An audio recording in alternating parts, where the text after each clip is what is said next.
Hello guys, வணக்கம் மக்களே. Big பாஸோட டே 60யோட episode review தாங்க பார்க்க போகிறோம். எபிசோடை பார்த்தோம்னா நம்ம ஒரு எபிசோட் தேவையாடா, இந்த கொஞ்ச நேரத்தையே என்னால் பார்க்க முடியலடா, ஒரு நாள் பூரா எப்படா பார்த்தீங்க, எல்லாரும் வேலையை விட்டு போயிருப்பாங்க போல பிக் பாஸ் டீம்லேருந்து அப்படின்ற மாதிரி தாங்க தோணுச்சு. அவ்வளோ கன்றாவியாக இருந்துச்சுங்க.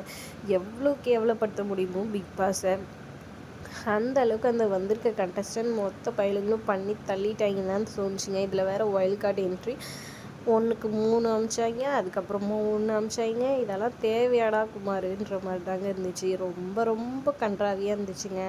எபிசோடோட ஸ்டார்டிங்கில் பார்த்திங்கன்னா இந்த டீம்லேருந்து பிரஜன் இவங்கெல்லாம் சேர்ந்து வந்துட்டு நெக்லஸ் திருடிட்ட காண்டில் வந்துட்டு சபரி இந்த பக்கம் போய் நெக்லஸை திருடுறாரு. அவர் ஒரு பக்கம் பார்த்துட்டனால அவர் ஜெயிலில் போகணுன்னு ஒரு பக்கம் கூப்பாடு போட்டு கத்தி இது பண்ணியிருந்தாங்க. அப்புறம் பிக் பாஸ் இவனுங்களை சமாளித்து தொலைய முடியாதுடான்னு சொல்லிட்டு அவரே வந்துட்டு சபரியை ஜெயிலில் போடுங்க, அவங்க பார்த்துட்டனால அந்த நெக்லஸ் எடுத்துகிட்டு போய் வைங்கன்ற மாதிரி சொல்லிடுறாங்க. இதனால் மாறி மாறி இவங்களுக்குள்ளே ஒரே பிரச்சனையாயிடுது. ஒரு பக்கம் இவங்க பெட்ஷீட் போட்டுட்டு கொண்டு போய் கம்ருதீனும் வினோத் இவங்கெல்லாம் சேர்ந்து வந்து நெக்லஸ் திருடிட்டு போய் மேலே தூக்கி போட்டுற மாதிரி நடிக்கிறானுங்க வெளியே போயிட்டு. இதனால் பிரஜன் வந்து அதை போய் இது பண்ண பிடிக்க 2 பேருக்கும் வினோத்துக்கும் பிரஜனுக்கும் அங்கே ஒரு வாக்குவாதம் ஆயிடுது. 2 பேரும் என்னடா பண்ணிடுவேன் 2 பேரும் முட்டி மோதிக்கிறாங்க. என்னடா இதெல்லாம் ஒரு கேமு தான்டா, ஒரு சாதாரணமாக ஃபன்னாக பண்ண வேண்டியது இவ்வளோ ரணகலம் பண்ணுறீங்களேடான்ற மாதிரி தாங்க இருந்துச்சு இவங்க அடிச்சுக்கிறத பார்த்தப்ப.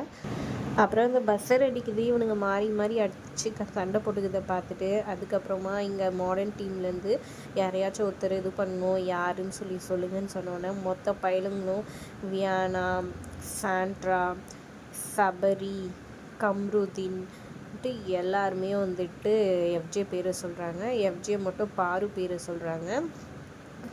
அப்போ வந்துட்டு பாரு பற்றி சொன்னோன்னே வழக்கம் போல் நம்ம கம்ருதீன் வந்துடுறாரு. நீ என்ன கிழிச்ச அப்படி இப்படின்னு மாறிக்கினே, நீ என்ன கிழிச்சு அத்தாண்டா, நீ போயிட்டு அவ பின்னாடி சுற்றிட்டு இருக்கதே வேலையை வச்சுட்ருக்கேன்னு எஃப்ஜே வந்துட்டு ஆடியன்ஸ் மைண்ட் வாய்ஸை கரெக்டாக சொன்னார். உடனே சண்டை ஆரம்பிச்சிட்டானுங்க. நீ என்னடா என்ன இழுக்கிறன்ட்டு பாரு ஒரு பக்கம் கத்த, மாறி மாறி கத்திக்கிட்டே இருக்கிறாங்க. பிக் பாஸ் பேசுகிறாரு, சபரி சொல்கிறாங்க பிக் பாஸ் பேசுகிறாரு அமைதியாக இருக்குன்னு ரம்யா ஒரு பக்கம் சொல்கிறாங்க.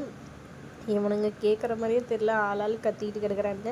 திவ்யா ஒரு பக்கம் கத்திக்கிட்டு கிடக்குது. மாறி மாறி மாறி கத்திக்கிட்டு இருக்கிறாங்க. சரியான கத்தாக இருக்குது. ரம்யா போய் அழுவ ஆரம்பிச்சிட்டாங்க. என்னை விட்டுருங்கடா, யாருமே எதுவுமே கேட்க மாட்டேங்கிறானுங்க அப்படின்னு சொல்லிட்டு அவங்க போய் ஒரு பக்கம் அழுக. அப்புறம் பிக் பாஸ் வந்துட்டு விக்ரம் உள்ளே வாங்க அப்படின்னு சொல்லிட்டு விக்ரமை கூப்பிட்டுறாங்க. அப்புறம் விக்ரமுக்கு சரியான டோஸ் விழுந்திருக்கும் போல் நேரடியாக வந்துட்டு பிக் பாஸை மதிக்கிறவங்க ஆக்டிவிட்டி ஏரியாவுக்கு வாங்கடா, மிச்சமே இங்கேயே உட்காந்து சாவுங்கடா அப்படின்னு சொல்லிடுறாங்க. உடனே பாரு அதுக்கும் வந்துட்டு இது பண்ண, அவன் எப்படி சொல்லலாம் என்ன சாவுன்னு சொல்லிட்டு அப்படின்ட்டு அதுக்கும் பஞ்சாயத்து பண்ணிட்டு இருக்காங்க. அப்புறம் ஆக்டிவிட்டி ஏரியாவுக்கு போகிறாங்க. அங்கே வந்துட்டு நிறைய லெட்டர்ஸ் இருக்கும். அதில் வந்துட்டு சாப்பிட்ற ஐட்டம்ஸ் எல்லாம் வந்துட்டு பிக் பாஸ் சொல்ல ஸ்க்ரீனில் அந்த பேரும் இருக்கும். பானிபூரின்னு சொன்னால் அந்த லெட்டர்ஸ் எல்லாத்தையும் ஒன்றா அரேஞ்ச் பண்ணிவிட்டு ஒரு டீமில் 2 பேர் ஒரு டைம் விளையாடணும். அந்த 2 பேரும் அந்த லெட்டர் ஃபுல்லாக லைனாக பாக்ஸ் மாதிரி இருக்கிறத அடுக்கிட்டு அதை 2 பேர் இடுப்பு, அதாவது இதுவில் வச்சுட்டு 2 பேரும் சென்டரில் எடுத்துகிட்டு போயிட்டு ஒரு ஏஜ்லேருந்து இன்னொரு ஏஜில் எடுத்துகிட்டு போய் வைக்கணும். இதுதான் வந்துட்டு டாஸ்க்கு. இந்த டாஸ்க்லேயுமே வந்துட்டு செம்மையாக பர்ஃபார்ம் பண்ணி ரெட்ரோ டீம் வந்துட்டு வின் பண்ணுறாங்க. அதனால் பிக் பாஸ் டீம் கிட்டேருந்து அவங்களுக்கு வந்துட்டு குட்டி லஞ்சு பேக்கேஜ் மாதிரி வந்து அனுப்பிச்சி வைக்கிறாங்க. சந்தோஷமாக அதை சாப்பிட்றாங்க. இன்னொரு பக்கம் இங்கே விக்ரம் ஒரு சம்பவம் பண்ணிடுறாரு. பாத்ரூமில் யாரோ துணி ஊற வச்சுருப்பாங்க பொழுது, அது கூட அரைங்குறையமாக வந்துட்டு ஊற வச்சுட்டு பக்கெட் மேலேலாம் துணி இருக்கும். யார் இது பண்ணதுன்னு சொல்லிட்டு நடு இதுவில் கொண்டு வந்து வச்சிருவார் பாத்ரூம்லேருந்து. அது வியானாவோட தான் இருக்குது. வியானா உடனே சண்டை போட ஆரம்பிச்சிட்டாங்க. கேர்ள்ஸ் இருந்தால் நீங்கள் எப்படி எடுத்துன்னு வந்து வச்சிடலாம் அப்படி இப்படின்னு நான் கேட்டேன், யாருமே சொல்லன்ற மாதிரி சொல்லி இது பண்ணேன். விக்ரமுக்கு சொன்னது பாரு தான். நான் வந்து சொன்னேன் தான், ஆனால் வந்துட்டு நான் ஒன்றும் எடுத்துன்னு வந்து வைக்க சொல்லன்னு பாரு அப்படியே ஜகா வாங்கிடுறாங்க. அப்புறம் பார்த்திங்கன்னா எல்லோரும் வந்துட்டு விக்ரம் பக்கம் காண்டில் திரும்பிட்டு இருந்தாங்க. ஒரு பக்கம் டாஸ்கில் வந்துட்டு இவங்க நெக்லஸை திருட போகும்போது சுபிக்ஷா மேலே ஏறி நின்றுட்டாரு அப்படின்னு சொல்லிட்டு வினோத் மேலே ஒரு பழியை போட்டு ஆளாளுக்கு அவரை திட்டி சண்டை போட ஆரம்பிச்சிடுறாங்க. சுபிக்ஷாவுமே வந்துட்டு வினோத் கிட்ட சண்டை போட ஆரம்பிச்சிடாரு.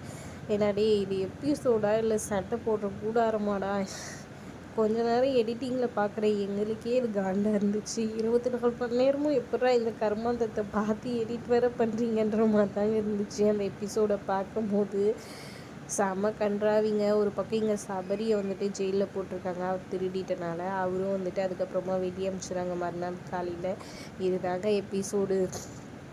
ஏன்டா பார்த்தோமோ அந்த எபிசோடுன்ற மாதிரி ஆயிடுச்சுங்க அந்த எபிசோடை பார்த்தப்ப. நீங்கள் என்ன நினைக்கிறீங்கன்னு மறக்காமல் கமெண்ட் பண்ணுங்கள். வீடியோ பிடிச்சிருந்தா லைக் பண்ணிக்கோங்க.